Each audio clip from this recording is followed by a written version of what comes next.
Hi, George here, and today's video is sponsored by Aiarty. They're the makers of the Aiarty Image Enhancer tool, which I have open right here. Now, I've previously done a video showing what this program is all about and how all the different tools work, but I thought this time we could take a look at this program with 4 new pictures that I downloaded from the internet and see how you can use this to restore image quality using images that have different image problems. Now, the first image here, this is supplied by Aiarty, so I would expect that it would do a good job on this picture.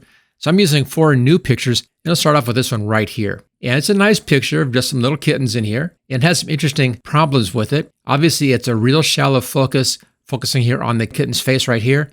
A little bit of in focus on the towels in front, and then everything else is out of focus in behind. So I want to bring the cat's face into good sharp focus, instead of being just a little bit soft. I also want to improve the contrast on this, maybe brighten the colors up a little bit. And hopefully the Aiarty Image Enhancer is not going to try to focus the background as well. Sometimes if you use an AI tool, it's going to try to focus everything. And soft focus backgrounds kind of look odd when that happens. Let's see how well the Image Enhancer can handle this where we have different focus levels if it understands that difference in here. Now, the first thing you have to do is to choose which AI model you want to work with. And over here, right-hand side, we have 5 to choose from. The top 2 here in darker orange, these are the newest models, so I'll just stick with the more detailed. It's one I like the best. The smooth version here, this is good for smoothing out images that have large areas of gradients. We don't have that in this picture. There's an earlier version of the more detail, earlier version of the smooth. There's also a real photo version down here, but I'll stick with the default, which is the more detail GAN version 3. And this one should give you more details, more clarity, more sharpness. We want all of that.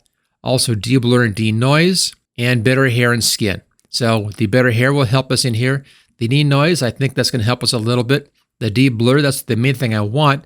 But again, I want to see if it's going to leave the soft focus alone and only blur the subject. I'm using this on the slide back and forth like this. You can change this to side-by-side view or the slide back and forth view. I kind of like this view personally. And right here where the start button is, we'll go ahead and we'll let Aiarty figure this out. Click on start. Okay, check the AI models. Those are good. It's now going to do what it calls the inference. And that's simply doing the work and then giving us an example of the final output. Now, Aiarty runs on your computer. It's not uploading to an online server.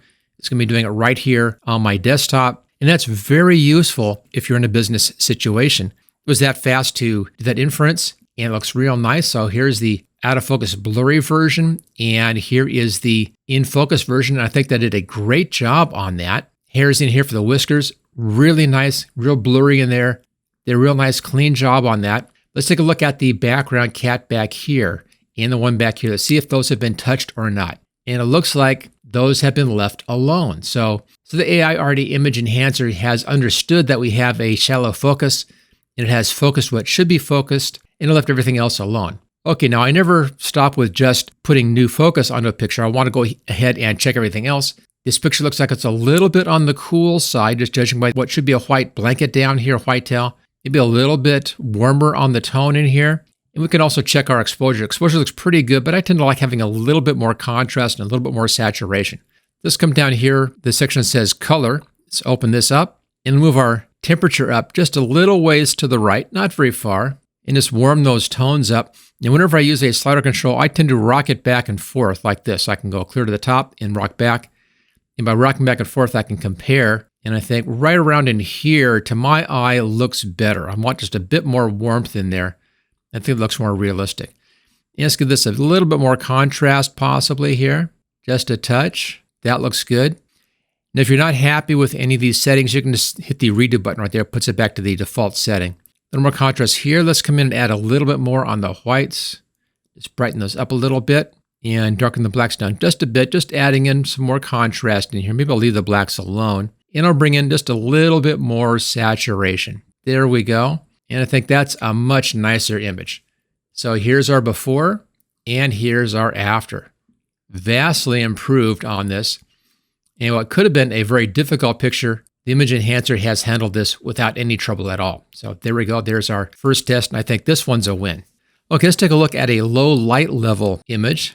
I have one right down here. I'm going to reset everything here. Let's reset our colors back to the defaults like that. Let's just double check our settings up here. The detail doesn't matter this much, but we do have some gradients happening. So let's go ahead. We'll try the smooth option here. More clarity, smoother and better quality. We'll go with this one. We can adjust the amount of upscale in here. This is a 2-time upscale. I found most of the time 2-time is pretty good. We'll look at our upscales in a later image. You can also do 2-pass processing. More detail on the first pass and then a second pass at the smoothing setting. So you can get best of both worlds that way. It takes a bit longer to do that though, but you do get higher quality. You also can control the strength. I'll leave the strength at 1. And if we need to, we'll pull that back a little bit and see if that gives us any additional help in there. So let's go ahead and run the inference. Click on the start. Let this run through. It's downloading our models. It keeps the models up to date. So if you want to have your models up to date, go ahead and make sure you have an internet connection for that. But you can just let it run with your currently downloaded models. You don't have to check the update. Or you can choose to only use the local models if you don't want to go up online and update those. And we'll let this thing finish out and we'll see how it goes. And then we'll see if it needs any tweaks. Okay, here we go. Here's our before. Notice how it's kind of blurry in here. And here's the after. That's really improved everything. Now, we went for the smoother setting, which I think works out well for this sheeting up in here, this cloth. I think that helps a lot. Also helps with the background to get rid of any of those problems with a dark background. Let's just go over here to the before setting. I'm going to zoom in on this. And you can see around this light bulb in here, there's some pixelization happening. And right around the lights in here with some image artifacts showing up. And of course, rough edges on that. Take a look up here, rough edges on this. And by going in and using this smoother setting, we really cleaned up that sky area around there. So whenever you have these nice gradients in here, using the smooth setting really helps to smooth those out, but we still get nice sharp detail as well. Notice down in here, all this fuzzy junk right around in here, that's all gone away and has been smoothed out and makes for a much nicer image. So I think that worked out well. Now, if you want to, you can control the amount of adjustment. We can actually pull the strength back like this a little bit and have it a little less. So you can tweak how much is happening. So if I come down here, it's still pretty blurry up here. If I pull this up, we get that sharpness back in again. So you are able to fine tune how much of the AI is being used in your image. I think all the way is good for this picture. The color tint I think is fine. We can ignore that. But I'd like to see some darker darks back in here for a night scene. It's a bit washed out. We can try to play with the exposure. That's not really doing anything. Come down, play with the contrast. That helps a lot. Just darken down the darks in there. I think we're okay on saturation, but we can take a look anyway. I'll leave saturation where it is. And let's darken the shadows down just a bit. Maybe bring the blacks down a little bit. There we go. And I think that's much nicer. So here's our before, kind of washed out in here. And here's the after with our color adjustments and the AI cleaning things up. Makes for a much nicer picture. So before and after. Did a good job on this one. Let's now do an image where we're talking about working with the upscale up here. And for that, I have this image. Really nice image. It's a real small image. This is an AI picture, and AI does some great stuff nowadays. Looks very realistic. But up here, this is just a 240 by 320 image. Very small image. Say I wanted this a lot larger. So I'm going to adjust the upscale here to 4 times. And let's go back here to the more detail setting. We could even go up here to 8 times if I wanted to, but that's more than I really need on this one. So I'll leave it at 4. Here's the size we're going for up here, and 960 by 1280 is a good size. And again, we have to come in and do an inference on this. Let's click on Start and let Aiarty Image Enhancer go through, figure the picture out, and then give us the new version. And there we go. Here's our before. Real blurry in here. You can see some pixelization happening along the edges. And here's the 4-time upscale, and it looks absolutely perfect. So it does a great job on these AI-generated images, especially images that are real small because they've been downloaded from the internet. It's great at bringing those up again. As I always like to come in here and do a little tweak. Notice that we've lost a bit of brightness on that shell. It's a little bit darker, more detail, but a little darker. But we can always check it. So we'll come down here to our color section, and let's check the exposure. And I think bringing the exposure up a little bit brings back some of that lighter orange color. So here's before, here's after. There we go. I think that helps a lot. That feels better right there. I'm just going to reset these to our defaults. It was using these same settings from our last image. Let's try our exposure again now with those reset. Bring that up a bit, like that. Just our contrast a little bit. That looks good. Maybe a little bit more saturation. And I think that's looking really nice right there. So here's the original. And that's all beautifully cleaned up, a lot more detail, and it's 4 times larger than it was. We've upscaled this by 4 times, and it did just a beautiful job on that. So it handles these low resolution AI images without any trouble at all. There's one more tool I want to show you, and for that we'll have to have a new image. I'll use this one right here. There we go. And let's just back out a little bit. Now this is at a 640 by 427, so it's a pretty small size image. And of course, we're going to have to come in and do the inference. The tool I want to show you here is the face restoration tool right there. Now I've tried lots of different settings on this. Part of what I'll be doing here is make it look as natural as possible. And for that, let's do a few settings up here. Let's first choose the real photo setting right there. That helps a lot. I'm going to be upscaling to 2 times, so we have some extra detail in here. Now, the way that all the AI programs work, they don't fix or clean up your picture. They actually repaint your picture. It's a brand new picture. And the better the AI, the closer that new picture matches your original picture. That's one reason why the Aiarty Image Enhancer is so good, because it is very accurate on matching the original image.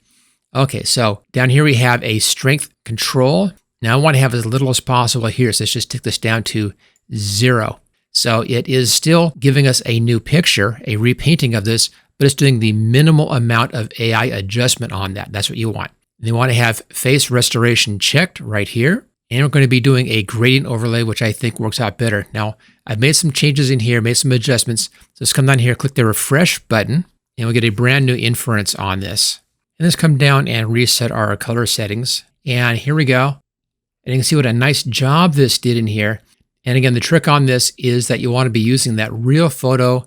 You want to have your strength set at 0, and then do your face restoration, which is basically a smoothing filter. It comes in and takes out blemishes and smooths out the skin tones. Does a real nice job on that. But with these settings, we still have some stuff happening in here. We still have a good amount of texture showing in here, and that's what makes it look like it's a natural picture. The other settings up here, the more detailed, the smoothing setting, both of those can come in and just do too much cleanup on your image. And the trick there is you want to retain that detail in there. But you can see what a great job that does. It does a real nice cleanup on this person who has a real massive case of freckles and cleans that up beautifully. There we go. It also brightened the eyes up for us as well, which helps a lot on the picture. And I think that's just a phenomenal tool if you use it correctly. Now, of course, we can come down here and adjust our temperature a little bit. Let's just make this a little bit warmer. I always think that helps on flesh tones to warm them up a little bit. That looks pretty good. Let's check our exposure in here. I think I'll leave that alone. Just a little bit more contrast. That usually helps pictures. And maybe a little bit more saturation. And that should be good right there. So there we go. There's our cleanup on this. Now, when you finish working with any of your images, you can then export those very easily. Come down here to the export settings and hit this button right there and check your settings in here. First, choose your format. We can do PNG 8 or 16-bit and JPEG. I tend to like the PNG setting, and I'm mostly doing images for online, so 8 bits is fine for that. I usually like sticking with the same DPI as the original. You retain the highest quality that way. And the level, I've always left this at the same setting here. Notice a smaller value equals a larger file and faster export without compromising image quality. So you can adjust how fast the export here is by adjusting your levels. I found 3 has always been good for me. And then you can choose your output path down below here. You can browse to a new path, or you can just leave it at the existing path and then click on single export to export out this picture. If you want to export out everything, just hit the batch export. The same settings will then be applied to all of these images. But for my use, I want just this one export. Click on single export. There you go, that's done. And it takes you into the folder where you're saving it. This is the output folder that we see right down there. And there's our exported image. If you want to try this program for yourself, I'll put a link for a free trial at the top of the description. Go ahead and take a look at that. And also, if you enjoyed this video, make sure you hit that thumbs up. I really appreciate that. If you haven't subscribed to my channel yet, make sure you subscribe as well. I'm doing new videos all the time, and I'll see you next time.